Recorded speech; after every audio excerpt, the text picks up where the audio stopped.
ಓ ಇದ್ದೀರಾ? ಎಲ್ರಿಗೂ ನಮಸ್ತೆ. ನಾನು ನಿಮ್ಮ C G. Welcome to my YouTube channel. ಹಾಗೆ welcome to you will become system admin video ಸೀರೀಸಿಗೆ. ಸೊ ಕಳೆದ ವಿಡಿಯೋದಲ್ಲಿ ಡಿ ಎನ್ ಎಸ್ ಕ್ವೈರೀಸ್ ಬಗ್ಗೆ ಡಿಸ್ಕಸ್ ಮಾಡ್ದು. ರಿಕರ್ಸಿವ್ ಅಂದರೆ ಏನು, ಇಟ್ರೇಟಿವ್ ಅಂದರೆ ರಿಕರ್ಸಿವ್ ಹೇಗೆ ವರ್ಕ್ ಆಗುತ್ತೆ, ಇಟ್ರೇಟಿವ್ ಹೇಗೆ ವರ್ಕ್ ಆಗುತ್ತೆ, ಇದ್ರ ಬಗ್ಗೆ ಡಿಸ್ಕಸ್ ಮಾಡ್ದು. ಹೌದು, ರಿಕರ್ಸಿವ್ ಕ್ವೈರಿ ಒಂದ್ಸಲ ಕೇಳುತ್ತೆ, ಆನ್ಸರ್ ಬೇಕು. ಇಟ್ರೇಟಿವ್ ಕ್ವೈರಿ ಬೆಸ್ಟ್ ಆಪ್ಷನ್ ಕೊಡುತ್ತೆ. ಸೊ ಆನ್ಸರ್ ಎಲ್ಲ ಎಲ್ಲಿಂದ ಬರುತ್ತೆ? ಉದಾಹರಣೆಗೆ ನಾನು ಈ ಯಾವುದೋ ಒಂದು ನೇಮನ್ನು ನನ್ನ ಕಂಪ್ಯೂಟರಲ್ಲಿ ಮೀನ್ಸ್ ಬ್ರೌಸರಲ್ಲಿ ಟೈಪ್ ಮಾಡಿದ್ರೆ, so I need an I P for that, right? So where that answer is stored? That answer is stored in the zones. ಆ ಆನ್ಸರ್ಗೆ ರೆಕಾರ್ಡ್ಸ್ ಅಂತ ಕರಿತೀವಿ. Okay, multiple types of records ಇದೆ. ಓಕೆ, ಎಂಟ್ರಿ, ಓಕೆ, ಎಕ್ಸಾಂಪಲ್ ಈ ನೇಮ್ಗೆ ಈ I P, ಆ ಥರ ಮಲ್ಟಿಪಲ್ ಟೈಪ್ಸ್ ಆಫ್ ರೆಕಾರ್ಡ್ಸ್ ಇದೆ. ಆ ರೆಕಾರ್ಡ್ಸ್ ಎಲ್ಲ ಎಲ್ಲಿರುತ್ತೆ ಅಂತ ಹೇಳಿದ್ರೆ, so those records are in D N S zone. So ಮೊದಲಿಗೆ what is D N S zone ಅಂತ ನೋಡೋಣ. So D N S zone is a primary portion of D N S name space. So it is not a complete answer. Okay, it is a portion of DNS namespace. DNS namespace andre eno already discuss ಮಾಡಿದ್ವಿ. www dot okay puneet.in dot. See, ಆ DNS ಅಲ್ಲಿ complete like one portion of that record is located in that DNS zone. So it contains the DNS record. ಏನು D N S ಝೋನಲ್ಲಿ ಏನಿರುತ್ತೆ? Records ಇರುತ್ತೆ. So multiple ಯಾವ್ಯಾವ record ಅಂತ next ವಿಡಿಯೋದಲ್ಲಿ ಹೇಳ್ತೀನಿ. ರೆಕಾರ್ಡ್ಸ್ ಇರುತ್ತೆ, ಅದನ್ನು ಝೋನ್ ಅಂತ ಕರಿತೀವಿ. Or else it is you can consider it as a folder. ಒಂದು ಫೋಲ್ಡ್ರು, ಆ ಫೋಲ್ಡ್ರಲ್ಲಿ ಏನು ಡಿ ಎನ್ ಎಸ್ ರೆಕಾರ್ಡ್ಸ್ ಇರುತ್ತೆ. ರೆಕಾರ್ಡ್ಸ್ ಅಂದರೆ ಏನು? Name to I P to name, ಬೇರೆ ಬೇರೆ ರೆಕಾರ್ಡ್ಸು ಇರುತ್ತೆ. ಸೊ ಐ ಹೋಪ್ ಕ್ಲಿಯರ್ ಆಯ್ತಲ್ವಾ? ಯಾವ್ಯಾವ ಥರ ಝೋನ್ ಇರುತ್ತೆ ನೋಡೋಣ. There are multiple means 5 different zones are there. Primary zone, secondary zone, AD integrated zone, stub zone and reverse lookup zone. Okay, ಐದು type ಆಯ್ತಾ? Primary, secondary, AD integrated, stub, reverse. Okay, so ಏನಕ್ಕೆ ಇಷ್ಟೊಂದು zone ಇದೆ? So multiple means different zones have different purpose. Okay, ಬೇರೆ ಬೇರೆ ಝೋನ್ದು ಬೇರೆ ಬೇರೆ ಕೆಲಸ ಇದೆ. ಏನದು ನೋಡೋಣ. ಸೊ ಮೊದಲಿಗೆ ಪ್ರೈಮರಿ ಝೋನ್ ಅಂದ್ರೆ ಏನು? ನೇಮೇ ಹೇಳುತ್ತೆ, ಪ್ರೈಮರಿ ಅಂದರೆ that is the main zone. So primary zone is a read-write copy. Okay, so it contains the read-write copy of the zone data. ಅಂದರೆ ಆ ಫೋಲ್ಡ್ರು, ಆ ಪ್ರೈಮರಿ ಝೋನ್ ಅನ್ನೋದನ್ನು ಒಂದು ಫೋಲ್ಡರ್ ಅಂತ ಕನ್ಸಿಡರ್ ಮಾಡಿದ್ರೆ, ನೀವಲ್ಲಿ ರೆಕಾರ್ಡ್ಸ್ನ ಬರೀಬೋದು, ರೆಕಾರ್ಡ್ಸ್ನ ಅಳಿಸ್ಬೋದು, ರೆಕಾರ್ಡ್ಸ್ನ ಆ್ಯಡ್ ಮಾಡ್ಬೋದು, ರೆಕಾರ್ಡ್ಸ್ನ ಡಿಲೀಟ್ ಮಾಡ್ಬೋದು. ಎಲ್ಲ ಪಾಸಿಬಿಲಿಟಿ ಇದೆ ಪ್ರೈಮರಿ ಝೋನಲ್ಲಿ. ಓಕೆ, ಸೊ ಪ್ರೈಮರಿ ಝೋನಲ್ಲಿ ಡೇಟಾ ಹೆಂಗೆ ಸ್ಟೋರ್ ಆಗಿರುತ್ತೆ ಅಂತ ಹೇಳಿದ್ರೆ, ಈ ಡಿ ಎನ್ ಎಸ್ ಕಾನ್ಸೆಪ್ಟು ಬೈಂಡಿಂದ ಬಂದಿದ್ದು. Okay, so basically internet domain name. Okay, so it is BIND compatibility ಇರಬೇಕು. ಸೊ ಇಲ್ಲಿ ಆ ಬೈಂಡಲ್ಲಿ ಹೆಂಗೆ ಡೇಟಾ ಸ್ಟೋರ್ ಆಗಿರುತ್ತೆ? Text file. So here also the primary zone data is stored as a text file in the D N S server. ಇಲ್ಲೇನು ನಾವು primary ಝೋನ್ನ ಡಿಸ್ಕಸ್ ಮಾಡ್ತಿದ್ದೀವಿ? This is standalone D N S server. So what is the difference between standalone and ಎಡಿಗೆ integrated D N S ಸರ್ವರ್ನ ಹೇಳ್ತೀನಿ. So ಇದು primary zone ಅಂದರೆ main zone, read write copy ಇರುತ್ತೆ. Primary ಝೋನಲ್ಲಿರೋ data BIND compatible ಆಗಿರುತ್ತೆ, test ಫೈಲಲ್ಲಿ store ಆಗಿರುತ್ತೆ. Changes can be made only okay on the primary zone. ಅಂದರೆ ನೀವು ಪ್ರೈಮರಿ ಝೋನ್ ಆಗಿ ನಾನ್ ಎ ಡಿ ಮಾಡ್ತಾ ಇದ್ದೀರಾ ಅಂದರೆ ಸಿಂಗಲ್ ಪ್ರೈಮರಿ ಝೋನ್ ಇರಬೇಕಷ್ಟೇ. ಮಲ್ಟಿಪಲ್ ಸೆಕೆಂಡರಿ ಝೋನ್ಸ್ ಇರ್ಬೋದು, but so you should have only one primary zone. Okay, so if it is a non A D integrated. ಅರ್ಥ ಆಯ್ತಲ್ವಾ? ಇಲ್ಲೊಂದು ಝೋನ್ ಇದೆ ಎ ಡಿ ಇಂಟಿಗ್ರೇಟೆಡ್. ಏನು ಇದಕ್ಕೂ ಡಿಫ್ರೆನ್ಸ್ ಅಂದರೆ, ಆ ಪ್ರೈಮರಿ ಝೋನ್ ಇದನ್ನು A D integrated. Okay, it is similar like primary zone. Okay, so ಇಲ್ಲಿ ನೋಡ್ಬೋದು primary zone stored in A D ಅಷ್ಟೇ. ಡಿಫ್ರೆನ್ಸು ಅದಕ್ಕೂ ಏನು ಡಿಫ್ರೆನ್ಸ್ ಅಂದರೆ, this is also a primary zone but it is stored in active directory. What is the benefit? It uses same replication system as the A D. A ಡಿಲಿ ಹೆಂಗೆ user name password replicate ಆಗುತ್ತೋ, okay, ನೀವು ಅದನ್ನು ಹೇಳ್ತೀನಿ. ಅದನ್ನು ನಾನು A D C, P D C, A D C, R O D C ಇದೆಲ್ಲ ಹೇಳಿಲ್ಲ. ಓಕೆ, ಅಂದರೆ ನೀವು ನಿಮ್ಮ ಕಂಪನಿಲಿ ಒಂದು 10,000 ಎಂಪ್ಲಾಯ್ ಇದ್ದಾರೆ ಅಂತ ಹೇಳಿದ್ರೆ ಒಂದೇ ಡೊಮೈನ್ ಕಂಟ್ರೋಲಲ್ಲಿ ಇಟ್ಕೊಂಡು ರನ್ ಮಾಡ್ಲಿಕ್ಕೆ ಆಗಲ್ಲ. ಸೊ ಬಿಕಾಸ್ ಈ can't handle so much of request, authentication ಇರ್ಬೋದು, ಅಥರೈಸೇಷನ್ ಇರ್ಬೋದು. ಅದಕ್ಕೆ ಏನು ಮಾಡ್ತಾರೆ, ನೀವು ಮೊದಲು ಯಾವುದು ಡೆಪ್ಲಾಯ್ ಮಾಡಿರ್ತೀರೋ ಅದನ್ನ ಪಿ ಡಿ ಸಿ ಅಂತ ಕನ್ಸಿಡರ್ ಮಾಡುತ್ತೆ. ಮಿಕ್ಕಿದ್ದು ಯಾಕೆ ಅಡಿಷ್ನಲ್ಲು ಓಕೆ ಎ ಡಿ ಸಿಗಳನ್ನ ಮಾಡಿರ್ತಾರೆ ಅಥೆಂಟಿಕೇಶನ್ಗೆ. ಸೊ ಇಲ್ಲಿ ಎ ಡಿ ಇಂಟಿಗ್ರೇಟೆಡ್ ಏನು integrated D N S zone ಏನು ಮಾಡುತ್ತೆ ಅಂದರೆ, ಹೇಗೆ ಅಲ್ಲಿ ನೀವು ಪಿ ಡಿ ಸಿಲಿ ಯೂಸರ್ ನೇಮ್ ಮತ್ತು ಕ್ರೆಡೆನ್ಷಿಯಲ್ಸ್ನ ಕ್ರಿಯೇಟ್ ಮಾಡಿದ್ರೆ, ಯೂಸರ್ ಕ್ರಿಯೇಟ್ ಮಾಡಿದ್ರೆ ಹೇಗೆ ಬೇರೆ ಬೇರೆ ಝೋನಿಗೆ ರಿಪ್ಲಿಕೇಟ್ ಆಗುತ್ತೋ, the same concept applies here also. The you means zone data will be replicated to the other, okay, so DNS servers, okay, it uses the same mechanism, okay, how the AD is using to replicate the ADDS file. So changes can be made on the multiple servers. ಅಲ್ಲಿ normal primary ಆಗಿದ್ರೆ ಒಂದೇ ಒಂದರಲ್ಲಿ ಮಾಡ್ಬೋದಾಗಿತ್ತು, ಇಲ್ಲಿ we can do it on the multiple servers. That is the advantage. DNS must be installed in the domain controller. This is only one rule. ಯಾರು domain control ಆಗಿರ್ತಾರೋ ಅಂದರೆ ಎಲ್ಲಿ A D D S role ಇರುತ್ತೋ ಅಲ್ಲೇ install ಆಗಿರಬೇಕು, A D integrate ಆಗಿರಬೇಕು ಅಂದರೆ.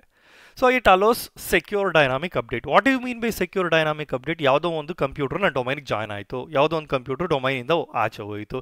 So the records, ಏನು ರೆಕಾರ್ಡ್ಸ್ ಅಂತ ಹೇಳಿದ್ನಲ್ಲ ಝೋನಲ್ಲಿ, ಆ ರೆಕಾರ್ಡ್ಸು ಡೈನಾಮಿಕಲಿ ಕ್ರಿಯೇಟ್ ಆಗುತ್ತೆ.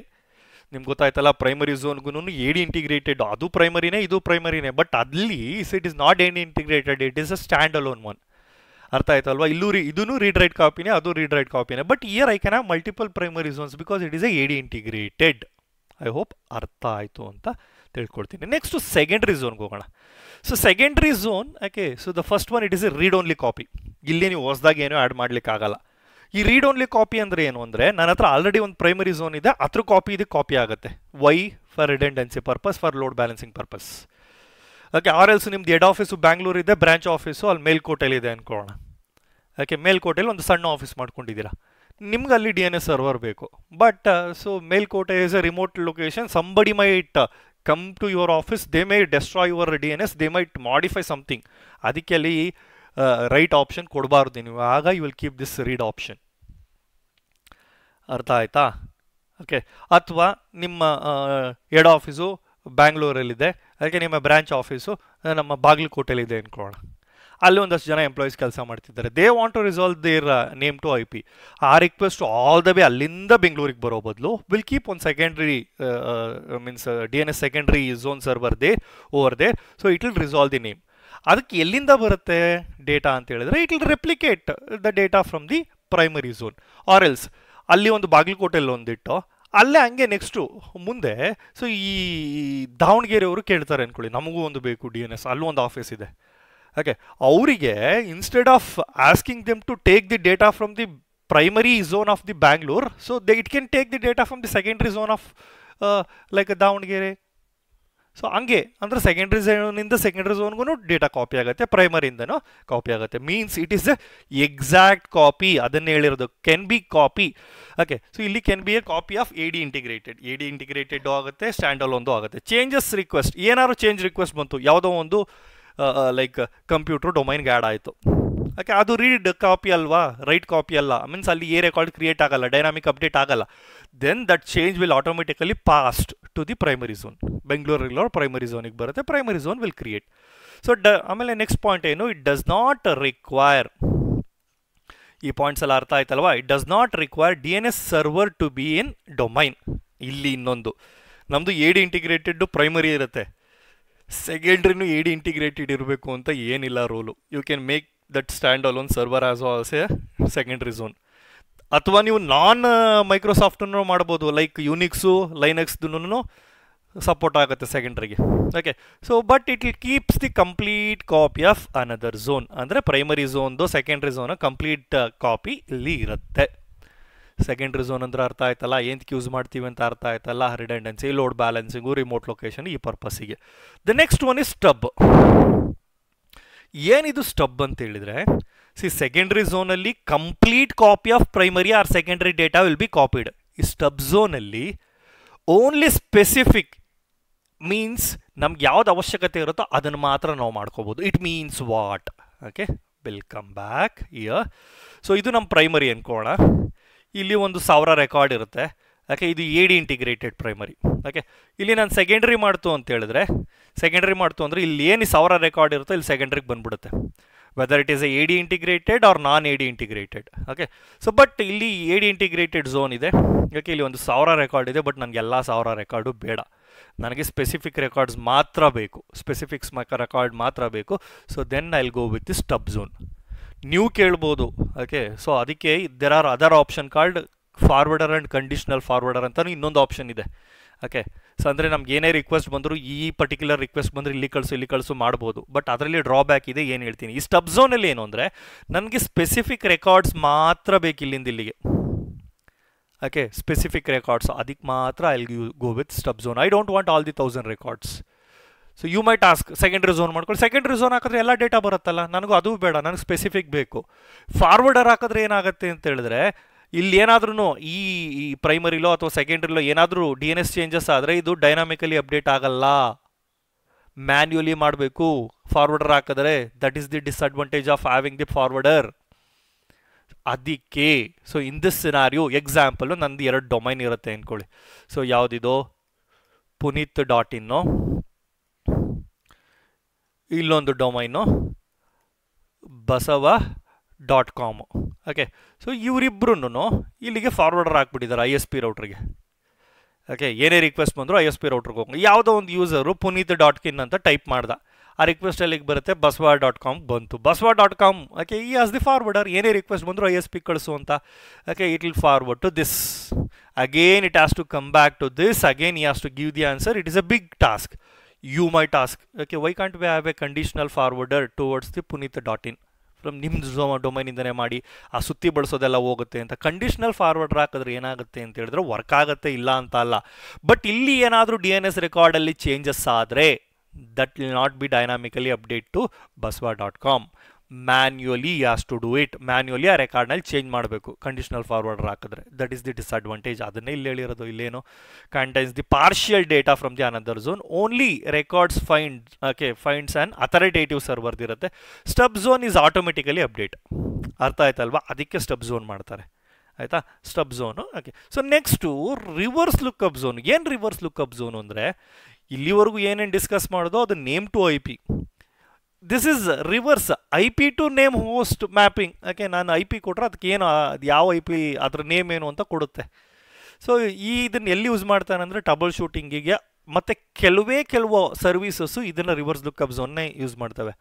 ಓಕೆ, ಈ ರಿವರ್ಸ್ ಆ ಮೇಲ್ಗಡೆ ಇದೆಲ್ಲ ಪ್ರೈಮರಿ ಝೋನು ಬೈ ಡಿಫಾಲ್ಟ್ ಆಟೋಮೆಟಿಕ್ಕಾಗಿ ಕ್ರಿಯೇಟ್ ಆಗಿಬಿಡುತ್ತೆ. ನೀವು AD ಇಂಟಿಗ್ರೇಟ್ ಮಾಡಿದ್ರೆ ಝೋನು ಕ್ರಿಯೇಟ್ ಆಗುತ್ತೆ, ಝೋನಲ್ಲಿ ರೆಕಾರ್ಡು ಕ್ರಿಯೇಟ್ ಆಗುತ್ತೆ. ಬಟ್ ಇಲ್ಲಿ ರಿವರ್ಸ್ ಲುಕ್ಅಪ್ ಝೋನು ನೀವು ಏನೋ ಆ ಪರ್ಟಿಕ್ಯುಲರ್ ರೋಲ್ ಹಾಕಿದ್ರೆ ಝೋನ್ ಕ್ರಿಯೇಟ್ ಆಗಲ್ಲ. Manually we need to create as well as we need to create the record. ಯಾವ ರೆಕಾರ್ಡ್ ಇರುತ್ತೆ ಆಮೇಲೆ ನೋಡೋಣ. Once you created the zone, the records, okay, if any new a record is added in the primary zone, the reverse lookup zone will also automatically create the record. ಅದು automatic ಆಗುತ್ತೆ once you create the zone and okay give the permission. So ಅರ್ಥ ಆಯ್ತಾ? ಇದು reverse lookup zone. Okay, so I hope ನಿಮಗೆ ಈ video ಖಂಡಿತ useful ಆಗುತ್ತೆ ಅಂತ ತಿಳ್ಕೊಳ್ತೀನಿ. ಯೂಸ್ಫುಲ್ ಆಗಿದ್ದರೆ ಯಾರಿಗೆ ಅವಶ್ಯಕತೆ ಇರುತ್ತೋ ಅವರಿಗೆ ಶೇರ್ ಮಾಡಿ. ಎಲ್ರಿಗೂ ಒಳ್ಳೆಯದಾಗಲಿ. ಧನ್ಯವಾದ.